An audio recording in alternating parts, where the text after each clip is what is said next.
And we're back, folks. Back again. This is the Lit Literature Crew. Your host, JP, a.k.a. The Demon. We don't have the captain again. Just a little warning, this episode might be a little extra lit. Yeah, a little extra lit. We did take an intermission, which will be a 1 week for you guys, most likely. However, we do need to do a quick round table for the crew that's here today. We are missing a few. And also, we were just getting out of some deep conversation, which we will bring up for you guys shortly. Let's go round table. The man here sitting next to a bunch of liars. Brett, the director. Josh the cherry. All right. So that's your crew for today. We don't have the captain, so we don't have the sunshine. We don't have even the dream. Yeah, we don't have them. And we're doing part 2 of the... This is actually part 4 now. Well, I guess you're right. Part 4, but it's the second, the whole book discussion. Part 2 of the end of the book of Warbreaker. So, by the way... We've also been dipping into Stormlight Archive, just so you guys know, like pretty much all 3 books. Yeah. So, please be caught up in Stormlight Archive. There may be some spoilers. I will put warning in the description, just like the first one.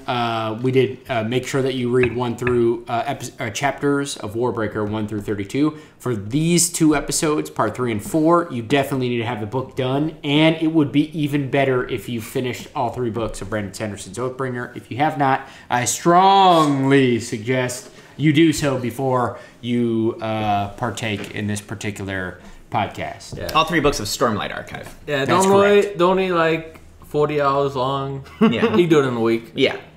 And we have episodes for all of them, so check those out. Yeah. The first book has about an episode every 3 pages. We were still like, that was in our first book. Yeah. We were so excited about it.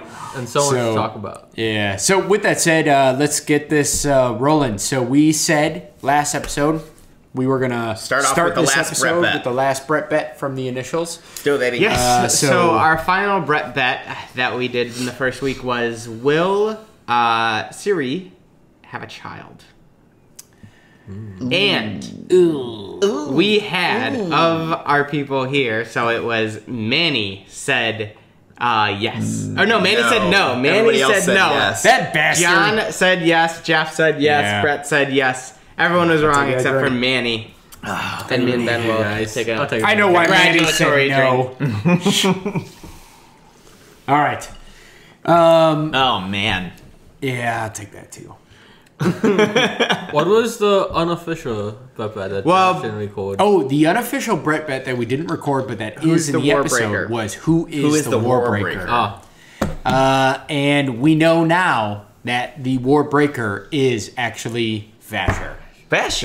Vasher's like everybody, apparently. Yeah. Yes. He's the Warbreaker. He's the Peacekeeper. He's the Warbreaker. He's Vasher. Just he's also a sword instructor. Scholar. Yeah. He also had a name before he died that he can't remember. Yeah. He's everybody. He's Tektalon, or what's his name? Texalon. Tektalon, the scholar. like the scholar.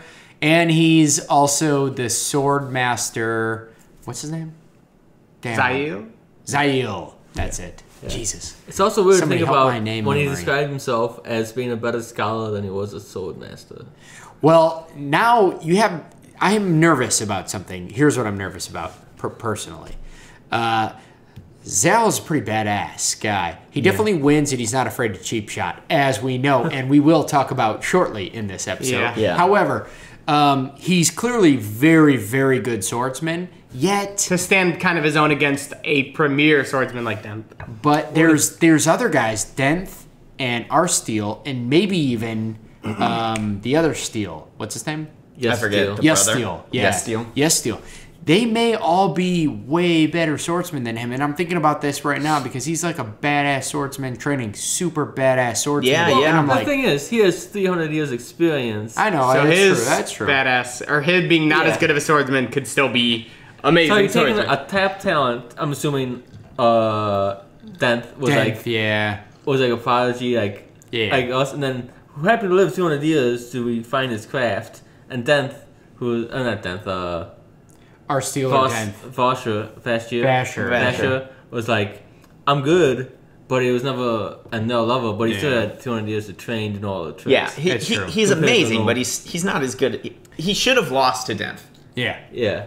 Well, the one thing that I get about what I get about Vasher is that, and even when he's training Kaladin in later other books, as we mentioned in the beginning of this podcast, so if you're getting spoilers, you are a fool. I have warned you many times. Turn this shit off.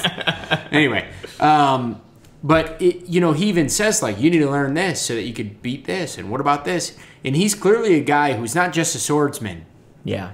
He's clearly a guy who thinks about combat as a whole. Right. In every way. And that's probably why he's still freaking alive. And that's why he won both times. Because he knew that he could outsmart... Well, he didn't know. He wasn't relying on it. But in the moment, he knew he could outsmart his opponent by bombarding him with breath. Yeah, he will take advantage He's a smart tactician. Of tools. Whatever tools it is.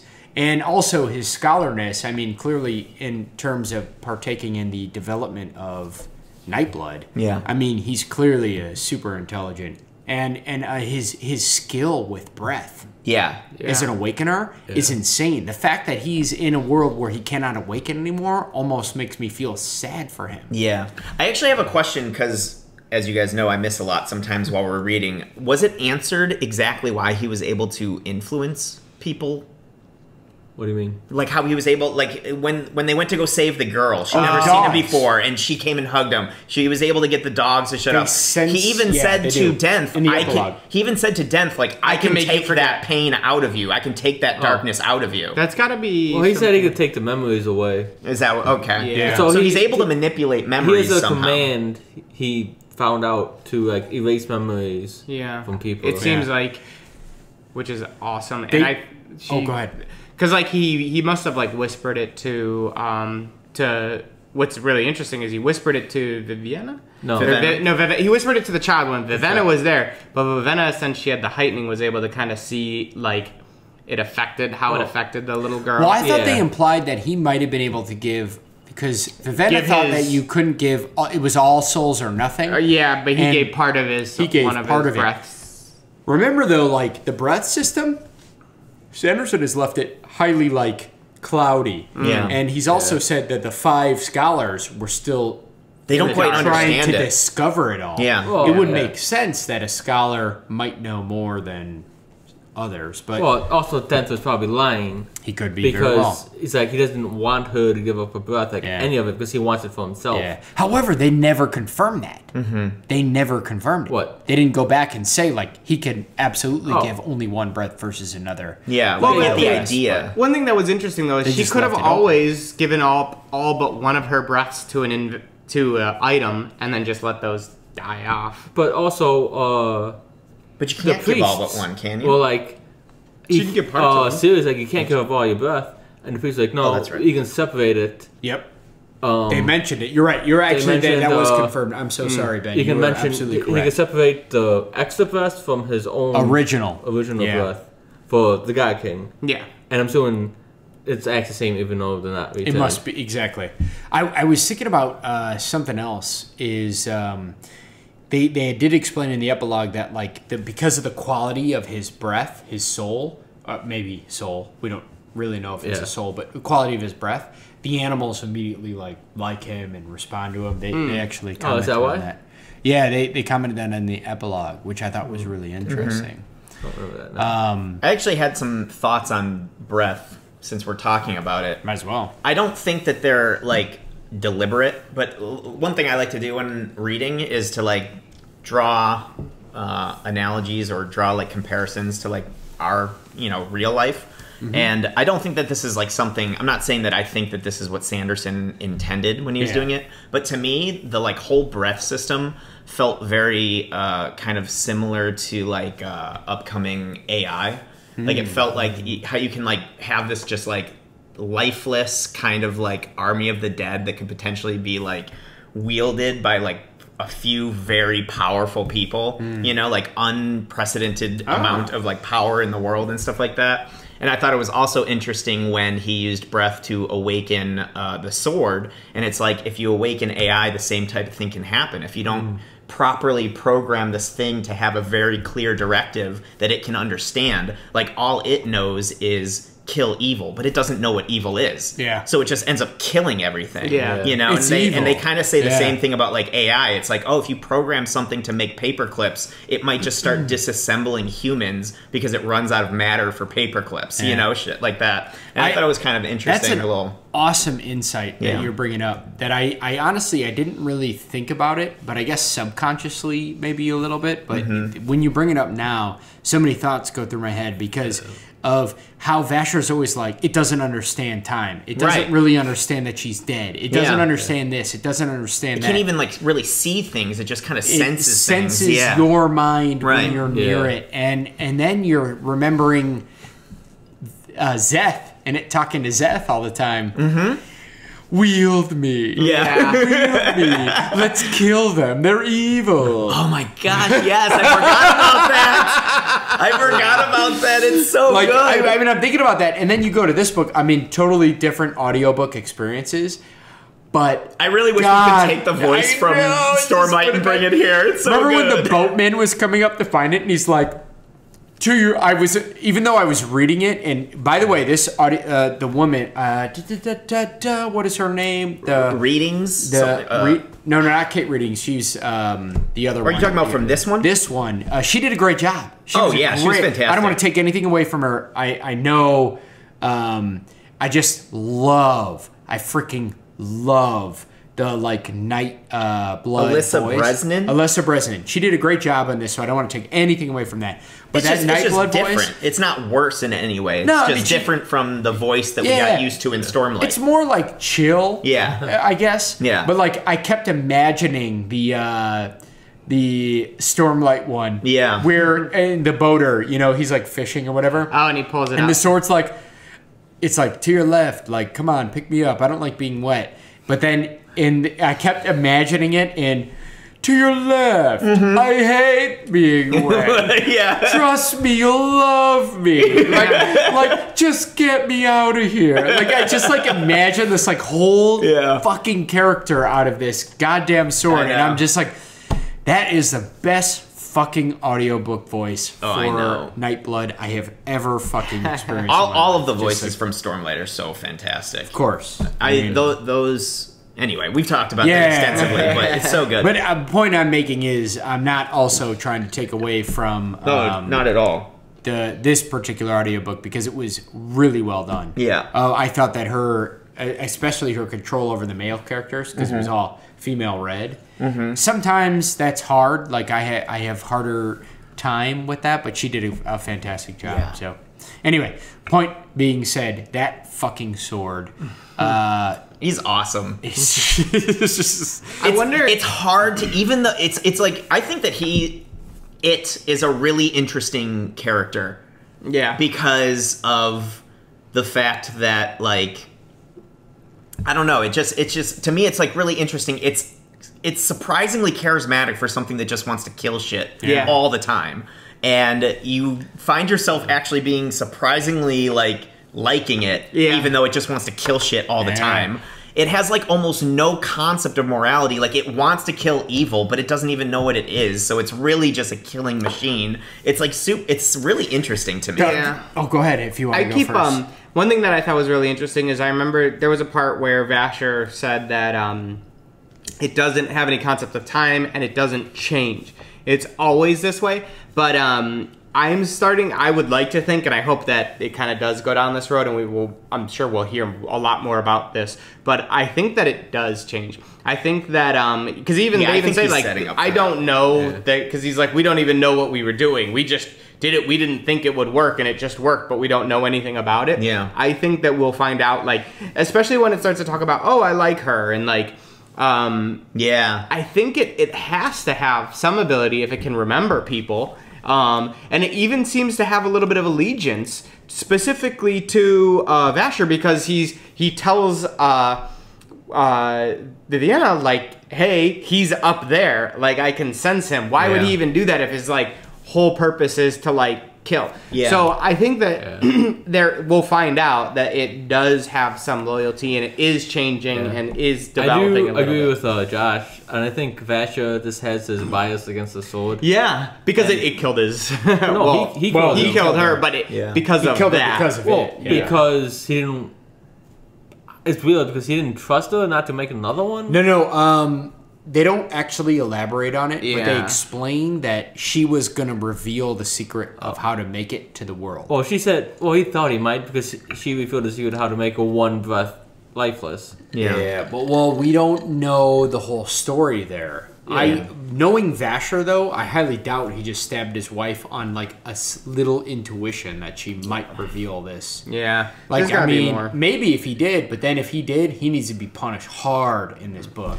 I wonder if also some of the bias against it, or maybe not the bias against it, but like it's him not thinking that it's changing is also just due to the fact that like, you know how like if you have like a niece that you see like every single day, or if you know a young person that you see every single day, you don't notice them growing, but as soon as they go like away for a year and they come back, you're like, oh my gosh, you're huge. Yeah. Like he's with it every single day. He probably doesn't notice the little changes that are happening over time. I actually read some commentary, and there's a lot of people in this book. In this book in terms of on that side. On that, they believe that, and I don't know any confirmation, but it's highly thought that Vasher is not accurate in that, and that it is changing and has been every time. Like when we go from this book to to Stormlight, and then the other thing is that he doesn't truly understand. He doesn't the depth of what he created, similar to the AI thing that you're talking about. Yeah.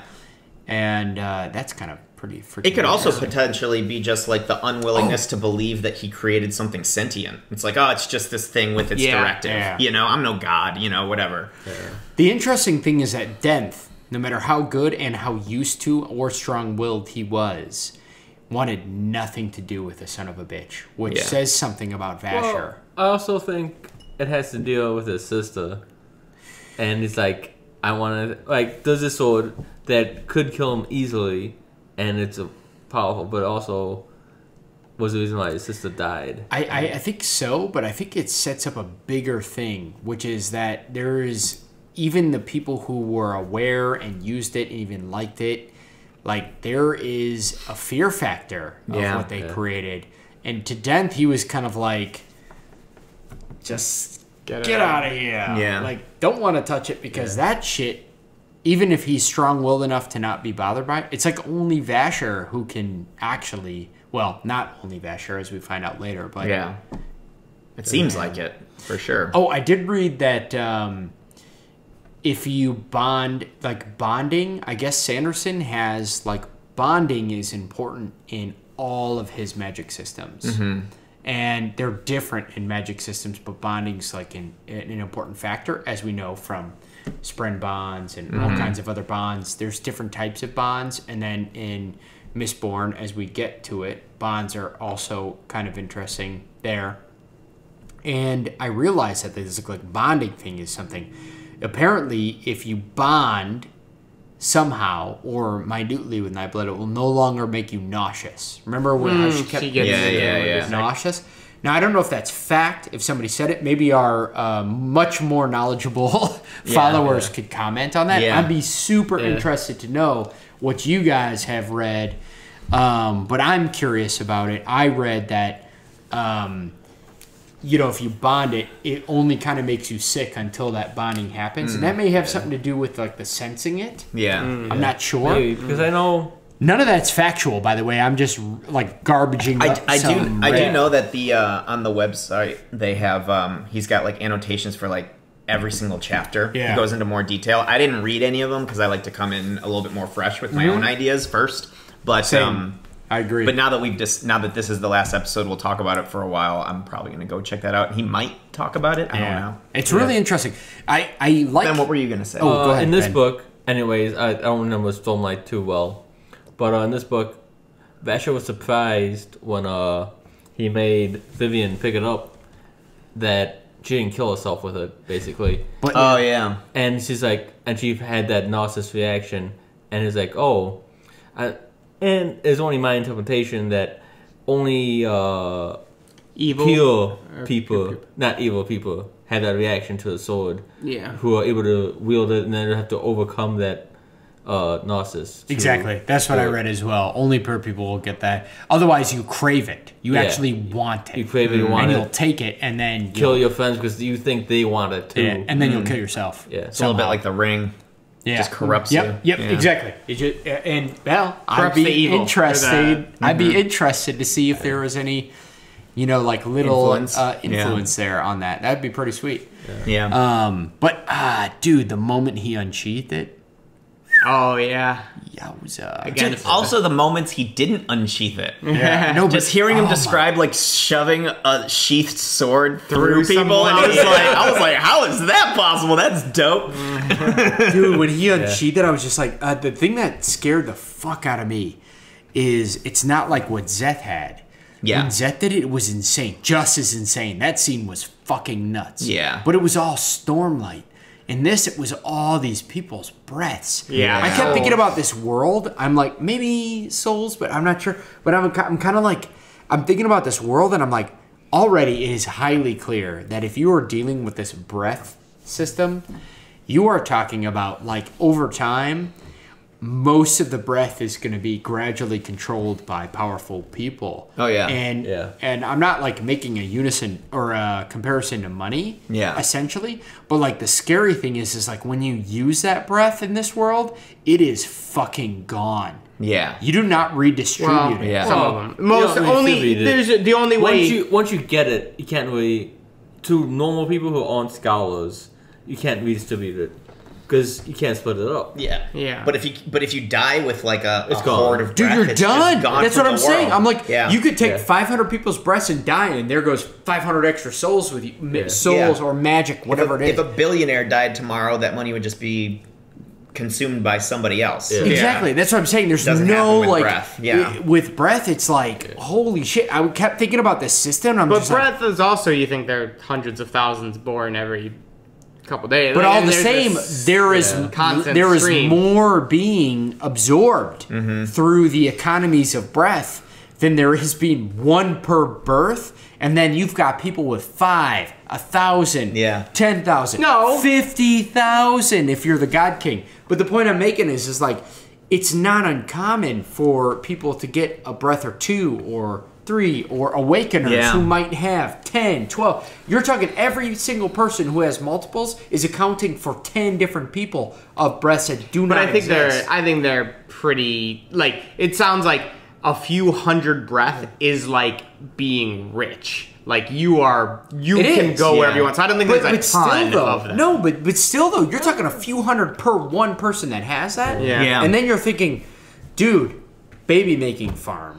Even though it's not a direct, it's crazy. Even though it's not a direct analogy, like you said, another kind of correlation to like money with the breaths would be just this idea of if a family was like strict enough, they could literally, because right before you die, you can pass on your breath. You can literally accumulate wealth through a family over the generations. Yeah. Because that breath would keep going on from one to the next to the next. That is a good point. Yeah. I mean, that's true, except like it has no value unless you use it. You can get into the court of God. Well, that's what I'm saying. But that's why I'm saying the loose kind of like correlation to money is the fact that a lot of times people spend money instead of like saving it. And like sometimes you can, I want this thing now because I want to use it, as opposed to like saving it up. Now I'm not saying like that's just what everybody should do. I know everybody's got their own situation. That's not what I'm saying. I'm just saying like the correlation is a little interesting. The thing that makes it really interesting for me is to think about a concept where power and status, but when you die, if you didn't give it away, it just goes away. It just goes away. And there's that just doesn't happen in normal economies. With an economy that's half based on wealth and half based on breath, or breath, it has a certain amount of wealth, you're suddenly like, whoa, that's kind of weird. That is weird. I mean, and then if you go out like Blushweaver may not have had, but I mean, how many kids donated her breasts for as long as she lived? Well, I know. You're talking 360. How many years? She had 5 years, I think. 5 years times 360. That's a lot of fucking 52 people. a week. Once a week. I'm sorry, not and if Sesebron suddenly was just off 3 or 4, it's just like if he just how much power you start to understand why gone. their fucking like court was so protected. Yeah, because it's like that's people's fucking breath. Yeah, and if you're Blushweaver and you get your throat slit, holy fuck! That all of the people who ever had a breath donated to Blushweaver. Yeah. Well, those were gone anyway because she consumes them. But she only but eventually. But she does. But it was keeping her alive for her to do something big with her one big breath. So it's like, holy crap. Yeah. It's just, I'm not saying like good or bad. It's just like an interesting accidental or purposeful economy that was set up in this that is just different than what we're used to. Yeah. Yeah. So, that was fun. Anyway. Pulling the sheath out. I mean, pulling Nightblood out of the sheath. Nightblood. Now, cutting through walls and just turning it to fucking dust. Now, I was wondering, and I can't remember. Do either of you guys remember what happened with Zeth? I mean, I know there was a lot of people dead. Yeah. But were they dissolving? I don't know. I don't remember. Yeah. We'll have to remember to talk about that during a revisit to Stormlight. Where was it when he did that? I don't remember. That is the end battle of the 3rd book. I forget so much about Stormlight. Him and Lift, I'm really by the way, what happened to Vasher's arm happened he got to the black veins all the way up his face, and it even extended to Lift, who was by him. There's going to be a 15-second endgame spoiler. 15-second endgame spoiler. Ready? Say it again. So cover your ears. Everybody in the world's seen Endgame. I hope so. It reminded me of when he put on the gauntlet and it just like went up the side of his face. Hulk. Yeah, the Hulk and Tony. We won't even care about the Hulk though. He's fuck Tony. Whatever. By the way, that's a joke. What? Tony? That's a joke. Tony's a joke. Anyway. Point. That's not funny. No, I'm just kidding. Yeah, but I mean that's a scary thing, and then you read things like, well, the system, the shards, Hoyd, they're all afraid of this Nightblood. It's almost like somebody created a monster in the 3rd generation iPhone.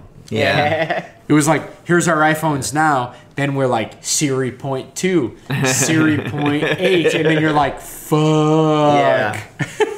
Yeah. Nightblood's an interesting thing. Yeah. And it's definitely going to play a big part, and I wonder if he's going to use it to bring more of the Cosmere together, if he's ever going to do that, or if this is all just going to kind of... Says he is. It's going to bounce. He says it is going to... He is going to bring them all to one. Says there's a hidden storyline in all the Cosmere books that will come to fruition at some point. Yeah. We'll see when we read Skywood if anybody makes an appearance in that.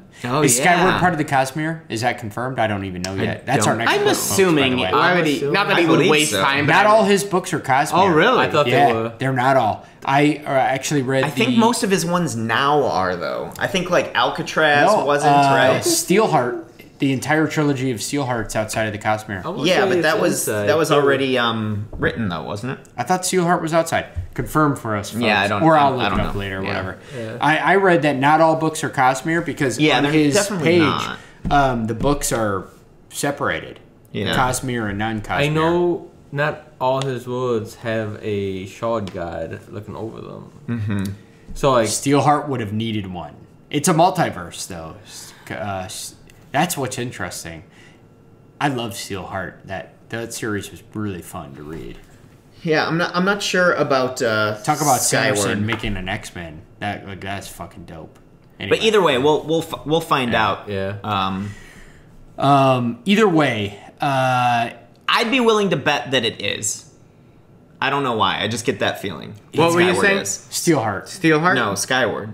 Oh, Skyward. We don't know. Yeah, I don't know. Yeah. Well, I was merely the next book on the list. Yeah, we're doing Skyward. So these are his worlds of Cosmere. Cell, which is from Elantris and the Emperor's Soul, which is Gadriel, Mistborn, the Mistborn, Well of Ascension, Hero of Ages, the Wax and Wane series, Alloy. That's all Mistborn. Yeah. Nalthis from Warbreaker. Yep.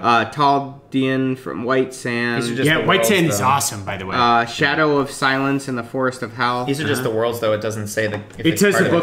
These are the books. Sixth of the Dusk, Way of the Kings, Words of Radius, Edge Dancer. Oh, so these are all Cosmere? Yeah, these are all Cosmere. So that one you were mentioning is Skyward's not Skyward and Steelheart are not part of the Cosmere. Yeah, they're not part of the Cosmere. According to this. This is Brandon Sanderson's official page. Okay. Or maybe it's he separates them. He does. I was never looking on Wikipedia, and it had every book with every word listed, like because each book he had a word for it. Well, he does have worlds for it, but and they may not be part of the Cosmere.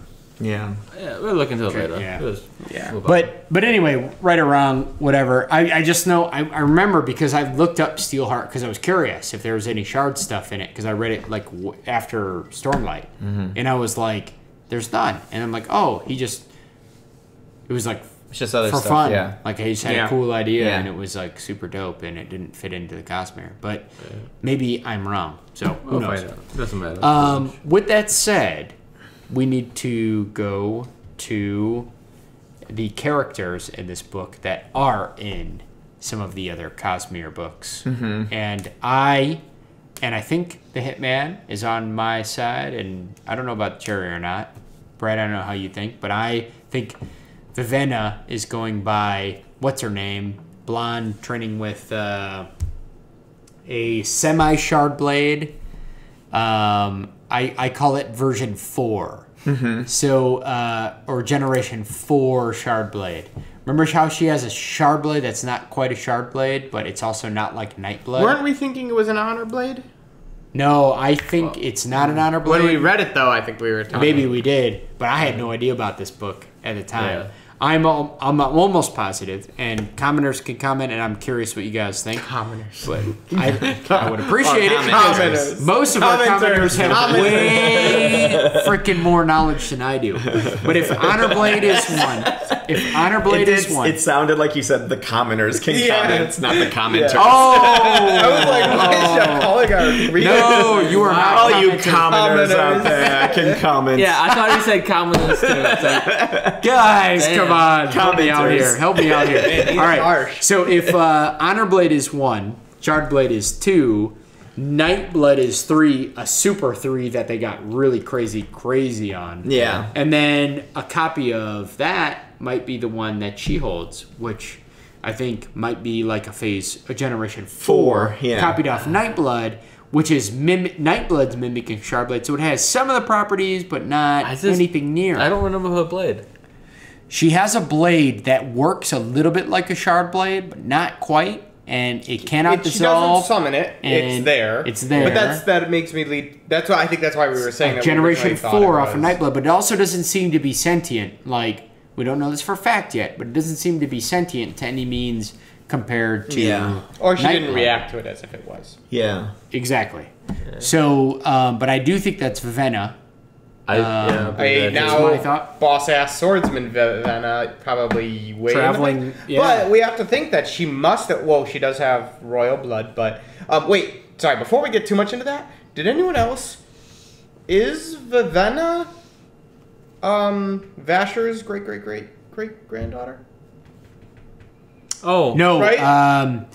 No, because royal blood. Yeah, because they come from the only one who was able to, one of the god kings that was able to give children. Only one of them, which would have been Peacekeeper. Peacekeeper. No, but there was one before him. Remember the original that the 5 spawned for. Yeah, the original return is supposedly the one that the royal line is spawned from. Yeah. Oh, that's not bad. And all of the others, including Vasher, are part of that. But they're not that. They're like still related. That's the interpretation that I had from that. Really? There was an original who was born on a boat. And the 5 visions. Yeah, the 5 visions. And then these 5 were somehow like spawned from. No, he died a week later. And that was it. Okay, so I don't know, but these 5 are not him. And but I thought that had the kid then? I thought that he was the one that had the line. And that's why there was 2 lines. No, the guy you're talking about, I think who you're talking about, who had the 5 visions. Like, they described it's in Hoyd's story. Yeah, he woke up and he had the 5 visions, and he died a week later, or 8 days later. And then Peacemaker and Collad, I think that is also, if he was able to have a child, because it wasn't really confirmed if it was just made up or they found another undead baby. Yeah, but no, because I think they said one of the kings, one of the first god kings, or someone was able to have a kid because that's why the Iridians can change their hair. That's why the priests say that. But we don't know the truth. But they don't know it was... I had a based on what Hoyd was saying, we'd have to look. But Vasher confirms it though. Vasher says that's why you're able to change your hair because you have the blood of the first. The first, but it's not Vasher. But it's not necessarily. It's not Vasher. The first. Yeah, you think the blood he of the when first, he mentioned that he would have said no. He confirms it. The blood of the first was what he was mentioning as changing, and he said that like I could change my shape because he's returned, right? But you could change your hair. That's a trickle down. Yeah. Yeah. It's a trickle down. You would think when he mentioned that he would have said my offspring. I think he still doesn't want to put that much attention on himself. Let's do this. We have to table it because maybe our commenters, not commenters, our commenters, I think you can help comment on this. If not, we will look into this and respond to it later. This is one of those things that was a little awkward because he did mention the first Hoyd story, then his commentary. Yeah. But I'm on the camp that says that there was one ahead of them that teared off. I could be wrong. Maybe Vasher's still related because maybe those 5 are somehow related to him. I don't know. Mm-hmm. So you're saying it was the one who gave the 5 visions, who died before 8 days later. I think that because maybe it's a historical thing too because of the various accidental 2 different people are the same person kind of thing. Mm-hmm. But I had the assumption that out of the 5, they weren't like the tier 1 god kings. They were like I'm sure Animalia will tell us. Probably. So I'd be really interested to hear that. Yeah. So honestly, I feel like the 5 scholars were the tier 1 god kings. Yeah, you think so? I think the totally opposite of you. Like you're saying, they want to like. I think there was something else, and they came to being after. They were just returned. They were not returned, the original. Yeah. And then the 5 vision guy. He wasn't. Yeah. He was just like a return who gave 5 visions from his like sleep, based on a story. But that's all I'm saying. The 5 scholars were like the original like powerhouses because they all like. They did all these like amazing creations. Like level 8. No, I think they ascended 8. They ascended at least 8, if not more. I don't know. Even 9 for Scala. What is her name? Her then sister. Shishara. I think it was Shishara. Yeah. Because it could be either 8th or 9th level to awaken steel. To steel, yeah. So she had to have been that high. But I was surprised when they said it was only 1,000 breaths. But I guess maybe 1,000 is still a lot. But 1,000 gets you like level 2, 3. No, because like it's like 100's like level 1. No, yeah, no, it's like 2. What we don't know is that Nightblood's formed in the shape of a man. Yeah. So it took less breaths. No, 50 is level 1. Like 200 is level 2, and 500 was 600 or something like that. Is level 3. And so 1,000 might be even level 4. Yeah. I remember that the 50,000 is an absurd number. It started ramping up quite a bit quickly. But it's literally like 50 is ridiculous. Like you have way more than level 10 needs. Yeah. 50 is like you said, it's like owning little nuclear bombs that you could throw all over the place for like just destroy the world kind of thing. Yeah. But it would be interesting I do believe to it was find 50, 200. It's 50, 200, 600, 1,000, 2,000. 3,500 is the 6th, 5,000 7th, 10,000 8th, 9th is 20,000, and 10th is 50,000. 10th is... And the God King probably has way more than 50. He has 50. No, he has 50. He has way more.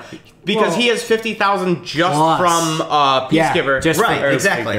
And then he's got way more than 50,000. Peacekeeper, who is Claude, who was Vasher. Yeah. So he had that. He had... 50,000. I wonder if there's an Peacekeeper had it. Yeah, 50,000. We may not. And so that means that at one point, his wife and the other 4 scholars assumably had just as much. Just as much. That's interesting. That is nuts because they're only born with 1, so they get those from people. That is nuts. That's what I'm talking about. The economy the thing disappears. Because he's returned, he died, and there was a cult of the returned, which formed into the religion of Helldrin. Yeah. And so he came back with that 1 huge breath, and then they kept him alive, and so he could and then I guess he wanted to research. I don't know. And they just gave him more and more. It'd be interesting to see how that really works. But one thing we didn't touch on too is there's definitely something really special about Vivenna, because he says you can't get the Greater Awakening is 9th level where you can intuitively awaken things. She was picking shit up. He's like, you would never be able to do this, and literally she's just sitting in her room, be like, okay, this is the command, and she just does it, and it freaking works, which is nuts. Yeah. So she is super special, I think, in terms of that. Part of what I took that as, just part of it, I definitely think that she's special, but I was also wondering if it has something to do with just the fact that her whole life she's been learning stuff. Yeah. Since she was born, they were just drilling her with things to learn. You got to learn this, you got to know this, you got to know that. You're going to be sold off to the God King. But obviously, since she's still most likely, from what we think in the story of Stormlight, I'm sure she's very special. Instinctive Awakening is 6th heightening, which is 3,500 breaths, which we don't think. How many did she get from? She had 500. Yeah, but she wasn't. She was. I thought she had 600. 600. I gotta make She got to the 3rd heightening. Yeah, I gotta make a differentiation though. She was good at picking up learning and very fast at it. Yeah. But Instinctive Awakening is... She wasn't doing that.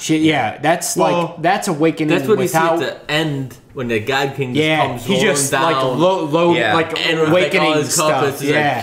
I am here! and then only the God King has the 10th, which is where he could literally awaken up what's in his... is in his he doesn't have to touch it. Yeah, he doesn't have to touch it. But what she was doing is just really good. She's a natural talent. She's just natural. But what the God King was instinctive. He doesn't need to know the command. He just He even said that, right? He's she's not doing instinctive whatever, but it's very quick. It's way too natural talent. But I didn't actually think of that when you said that, Josh, that she might be related to Vasher. And we'll look into that. That's true when you say it now. We'll have to see. I don't remember enough about all those details to have a guess. I love that also when they talked about how the king, the gods, instinctively can change their views of how they think the godly should look, or they're being gods and stuff. Yeah. No, I thought that was such a cool touch. Yeah. I actually, again, drawing it back to reality, I feel like this is an aspect of human... just how we perceive ourselves, human identity that a lot of people don't fully appreciate. You really can. I think it's interesting. You're obviously not gonna be able to change your physical appearance just by willing it, but you can literally change who you are just by willing it. They do these experiments in therapy sessions with people where they're just if they want somebody to be more assertive, they just say pretend to be this guy that is more assertive, and then when they pretend to do it, when they see themselves as this other person, not them, outside their identity, they can suddenly be this person. And it's super weird. It's interesting. This makes me so much want to do a Steelheart in a podcast now. That book series is so intense with mental. We'll do it after Mistborn. Yeah, it'd be really fun. Because we're still going to have time before Stormlight 4. So we're going to do it. Yeah, it is Sanderson, that's for sure. I'm going to get a quick refill. And then... How much time we got? We have... folks, 15 minutes. Okay.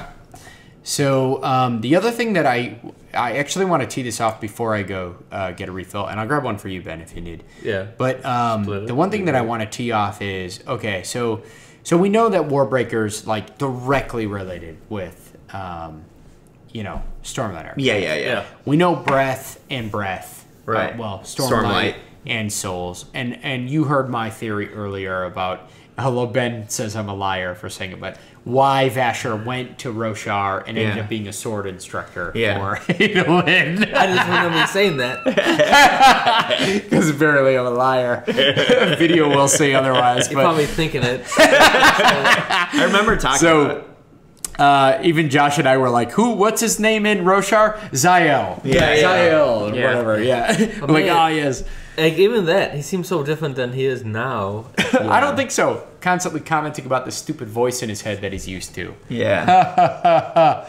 Oh, Nightblood. Anyway, but the interesting thing is I want to bring up again is that he went there, motive, right? We don't know their story. Yeah. We know he went there, I think. I don't know. Yeah. But I think that he went there and he lost Nightblood. But he's there for a reason, and I think it's because he wants to live without constantly stealing breaths from poor people to keep him alive. Possibly. And so he's there. He has access to Stormlight. He could use that to sustain his life, and so he's a sword trainer. But somehow he lost. Yeah. So my question is. Well, how long is this story, Warbreaker, to that story? Because he might have found his way in there so early that he might have lost Nightblood early enough to when it was way in one of the other cycles. Yeah. That fucking, what's his name? And now he's just a sword teacher, but it's been a really long time. You think he would have been searching hard? Well, I guess if you just stay in the world until it shows up. Sometime after the cycle in the prologue of the first book. The 3,000 years ago kind of one. Boy, that's old though. Well, I also think it's interesting. I think it's in that cycle. I think it's later. I also think it's interesting though because wouldn't he have also had to have been there before if they made Nightblood out of a It's implied that Shishara and him are aware of that other world. Yeah. So they may not have been there. They're just like somehow connected to it, or they were. Or they were. We'll find out. I'm hoping eventually they'll. We'll get the story of how they connect, and they dreamed it.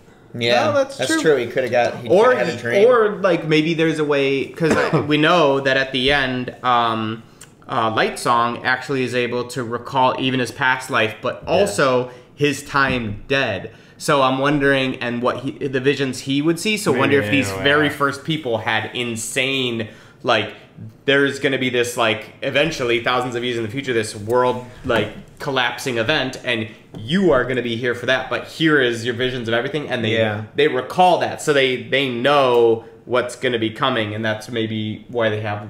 I wouldn't mind hearing your thoughts on this, though, because, like, there may even be factual information on this online, but is like the reason that there's this close binding between them because they're in the same solar system, like planets with shards. I mean, you're talking about the Stormlight Archive. You're talking maybe potentially three shards in the same frickin' place. Well, then you're talking about like 4. No, I was also. Jeff, I was also wondering. Killed and there's only 2 left, right? Oh, there's supposed to be 2. One was killed, there's but he supposed might to be still 2. be Nah, he's killed. There's supposed to be 2. No, but he may be dead, but that shard isn't just gonna like go away. But the bad guy, not the bad guy, like the evil god, Odium, came from another world. Was brought by the humans. Was he a shard? Odium is a shard from the humans' original world. From the humans. That world was being destroyed. And then you're talking about, well, then you were in a world with honor and cultivation. And it threw off the balance. But now there's 3, but they had a balance with 2. I guess you can, because there was a balance with 2 in other situations. But, which... I was also wondering if there's any evidence that you guys can think of that would support the idea that if there's any link between... the Spren world and these 2 worlds as an intermediary. If somehow Spren can be related to breath, if those are like the souls of the lost breaths. I don't know about that because the systems may be different in the shard based on the shards, but the 3 realms that connect all of Sanderson's worlds are the physical, the cognitive, and the spiritual. Mm-hmm. And those 3 realms, that's why they could actually travel between worlds in the cognitive. Yeah. And then the spiritual is something altogether differently that we don't fully have a grasp of. We haven't really seen that world yet. Yeah. But we know that for sure, though? Know that for sure. We know we haven't seen the spiritual? Well, we may have seen the spiritual. I just don't know that we know how it... Because this world seems pretty spiritual. No, this would be the first world. It's definitely a physical world? Yes. Okay. The spiritual is like when maybe we get to a sequence where... Because like when I think of like the when manipulation... Light Song is talking to the god, that would be like the spiritual. There's some other scenes in some other books that I won't comment on yet where you think you might be there, you're not 100% sure, but there's always like hints, and then they talk about it, but there's not really any rules that we understand, or like now we're getting understanding of how the cognitive world works. We're getting rules to it. We're getting like some kind of a basis. Yeah. We don't really have that for the spiritual yet. Okay. So yeah. I was just thinking it'd be kind of interesting if like somehow Spren were related to those lost breaths. Yeah. Like if they like were formed from them or something, and that they never actually quite go away. Or what about what John said with like steel having a personality? Yeah. Awakening. What does that mean? Yeah. Yeah. I'm wondering too if the reason that, well, I guess Awakening Steel is supposedly of the 9th heightening. I forget what it was, but they said Awakening Steel is super hard because it's never known life.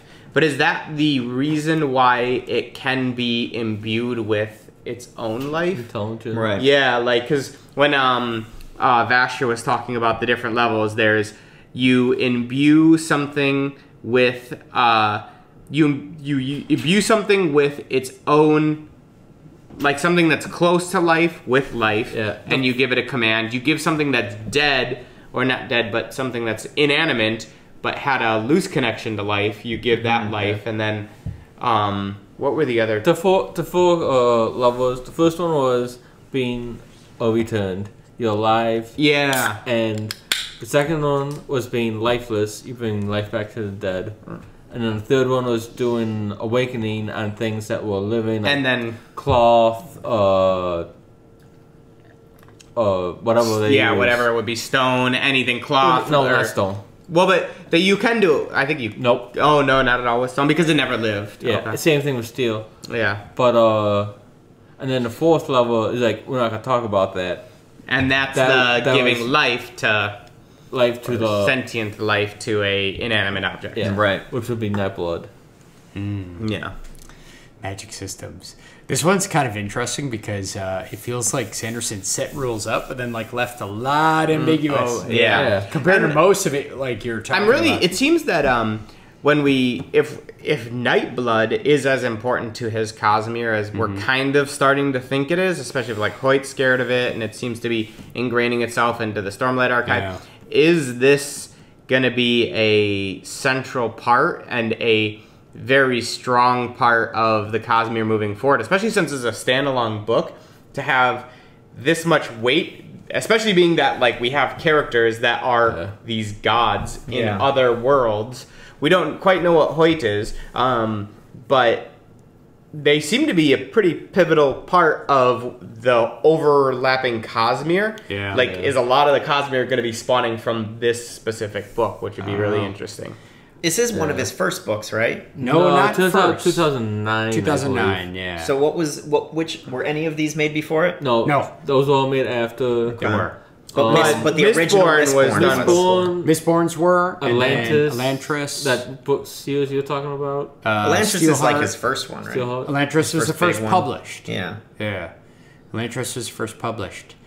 And then there's actually some short stories that take place in the same world as Elantris, but with different magic systems that are related, that are really dope. Yeah. In the short stories book that we did, that included Edge Dancer. Yeah. The Chinese stamp one. Yeah. That was part of the same world as I don't know if I read them all. I think I just read Edge Dancer. And then there's they had a book of short stories that included Edge Dancer. Arcadium Unbound or whatever. Arcadium Unbound. Awesome. Because there was just, I don't even know, just Edge Dancer by itself.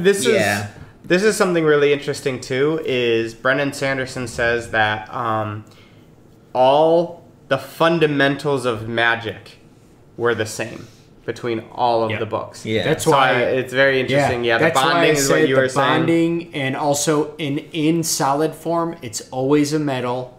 and in other forms it's something else, but they can be replaced with each other. But the magic is the same. So like the Stormlight is the same as the breath. Yeah. The stamp, like it's all, but when it's solid, it's always a metal. Which is really, that's why us doing Mistborn next is so important. Yeah. I'm excited for Mistborn. Yeah, Skyward. I mean, after Skyward. Yes. We are doing Skyward. Skyward, should Mistborn, we do Skyward next, do you think? Yes. We definitely need to, because it could be a series, and we also just need to hit it. Yeah. I was just wondering if we wanted to stay in the Cosmere. I think Skyward is definitely in the Cosmere. Well, we're finding that out. We're not sure, but either way, we'll do it. That's my gut feeling. Yeah. Either way, it's Sanderson, and somehow it's totally worth it. So I love all of his writing, so I don't care. So, all right. Any other topics that we should cover? I don't know. Maybe. What about? So we talked about the crossovers. I'm gonna find it really weird if in Stormlight at some point Zael just changes his form to some tall deity, bare-chested, well-shaved deity, but with his gruff voice. Did we talk about the ending of Warbreaker then? About the conversation between King you know what? Frick, how do we even miss the entire story point of this? Like, this is so huge. So Vasher just leaves the 50,000 breaths with the God King who could talk and use it. Yeah. He also gives him commands to the strongest military on the frickin' planet. Yeah. Stone awakened nearly. Yeah, jeez. And we didn't talk about that. And he's kind of like, well, don't fuck it up. Yeah. And then he leaves, and he's kind of like, whatever, I don't need my breath back. Well, he's just like, yeah, I hope you do well with this. Here's the thing, though. Like, holy shit. I mean, he might be a good king. Yeah. But we all know in history, anyone who looks at history knows how that goes bad quickly. Yeah. So, but I think it's just it's them weighing the idea of like a guaranteed like terrible war versus a potential one, I guess. You know, it's like, well, but he could have also just said, give me the breaths back, I'm gonna awaken these, I know the code word, I'm gonna send him to go kill him, and then I'm gonna put back to sleep. And he could have done that, but I think he wants to stay out of that power. Oh no, that's Light Song, never mind. I think he does want to stay out of rest power. in peace, Light Song. Yeah, rest in peace, Light Song. Hey, we didn't do a rest in peace cheers. We should probably do that. Rest in peace, Light Song. Rest in peace, Light Song. You were a good man. I'll miss your banter, but thankfully Wit takes your place. I like to believe that as he was passing, he looked over at his love, Bushweaver, and said, "Your breast to mine." And then he died. He's like, you have to take all the attention by dying first. Yeah. Like, he just throws up his breath on her. In the ending, that bothers me. Yeah. At the end, Bluefingers has control of 40,000 troops. Yep. And it's like, we need to be free.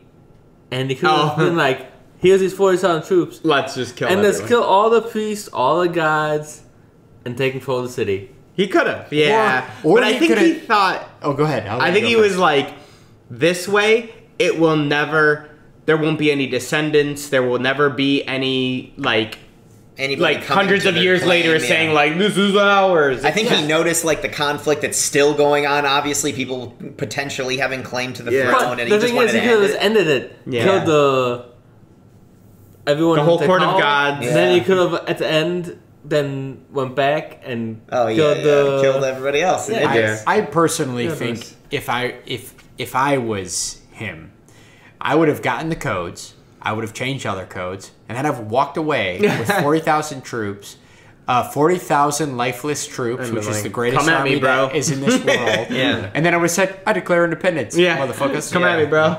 Leave them if you want. And that's it. That's done. Yeah. Then they wanted their independence. I feel like they had like this plan, and it's got away from them, and they kept making it more convoluted. Yeah, and I feel there was also like this war, no matter what. It's like you already have your independence. Yeah, they could have just walked away. Yeah. I have all the military. Yeah. I feel too that there was one other thing that I thought a little bit like, oh, this doesn't make as much sense, but I'm sure we could explain it away. But all Allseer and Allseer and who is the other one? Allsteel. The Allsteel? two. Yes, Steel. They're brothers. Yeah, they're brothers. But they're returned. Yeah. And how do they remember or know that they're brothers if they were returned? Because you don't remember your past. We don't know that, actually. Yeah. I guess we could assume that they must have known. Probably back then people would just tell him. Yeah. Because he was like, oh, it's my sister. And you're like, but how do you know if you were returned? Because, Dent, that was his sister, too. Like, Dent knew it was his sister, yeah. But how did he know? Like, if he was returned, they would have forgotten all there. But yeah, back then they probably didn't care. I just had, like, this little story play out in my head of us, like, discussing this for 45 minutes, and then somebody, like, linking Brandon Sanderson just being like, oh, somebody told him. Yeah. Well, I think that we have enough in that case. Yes. All right, folks. If you have any other comments, please write them out there because we may revisit it at some point. What a good book. Great one-off book. It also set up and kind of forced us to revisit Stormlight Archive a little bit, which we're super pumped about.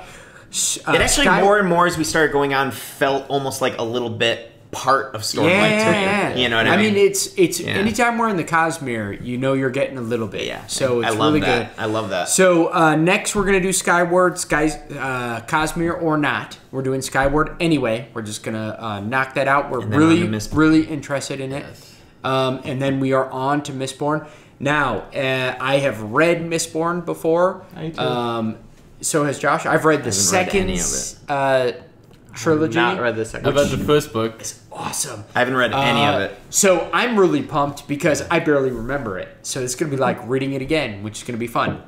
And I'm interested to see what these guys think. I'm super excited. Yeah.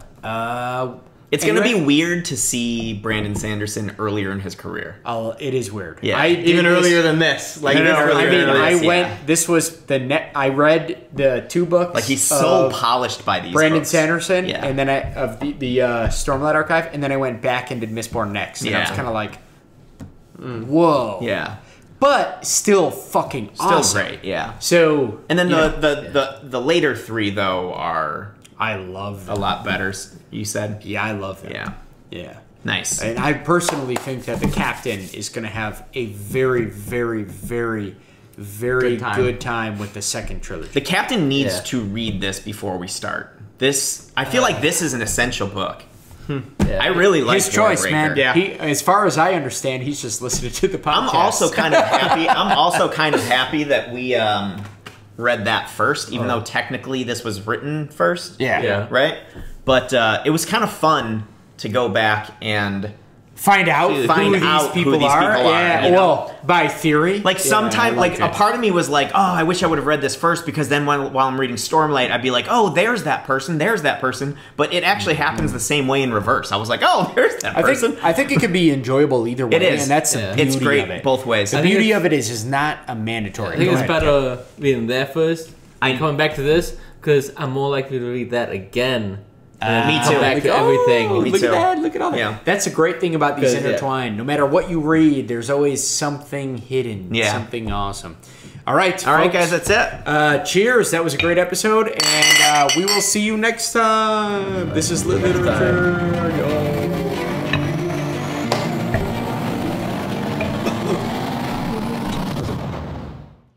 Thanks again for joining us for this episode of Lit Literature. If you liked us, please check out our social media at Lit Literature 1 at Facebook, Twitter, and Instagram. And don't hesitate to join in on the conversation. We appreciate the conversation, the questions, book recommendations, anything of that sort. Join in right on the social media websites. And don't forget to check us out at our website, litliterature.com, and our upcoming projects, though there aren't many now besides Lit Literature, you can find at lyket.net, Lyket. We do have a Patreon account, but if you truly want to support us, please like and share. Cheers.